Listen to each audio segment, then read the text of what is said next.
இந்த முன்னேற்றத்திற்கெல்லாம் எங்கள் ஆட்சி தான் சாட்சி.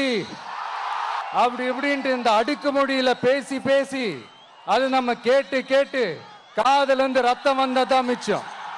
இவங்க ஆண்டது பத்தாதா? இப்படி தவிக்கிறாங்களே நம்ம மக்கள், அது பத்தாதா? இந்த இலங்கை கடற்படையால நம்ம மீனவர்கள் தாக்கப்படுறதையும் அதுக்கான காரணத்தை பத்தியும் அதுக்கான தீர்வை பத்தியும் நான் மதுரை மாநாட்டிலே நான் பேசியிருந்தேன். அது ஒரு தப்பா? மீனவர்களுக்காக குரல் கொடுக்கறதும் அவங்களோட நிக்கிறதும் நம்மளுடைய கடமை, நம்மளுடைய உரிமை. நான் என்ன இன்னைக்கு நேத்தாங்க அவங்களுக்காக குரல் கொடுக்கிறேன்.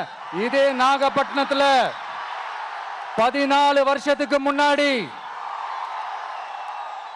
2011 February 22 இதே நம்ம மீனவர்கள் தாக்கப்பட்டதை கண்டிச்சு ஒரு பொதுக்கூட்டம் ஒண்ணு நடத்தணும் இல்லையா?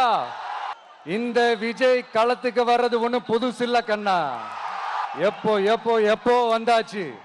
என்ன ஒண்ணு, முன்னாடிலாம் விஜய் மக்கள் இயக்கம் என்ற அந்த இயக்கமா வந்து நிற்போம்.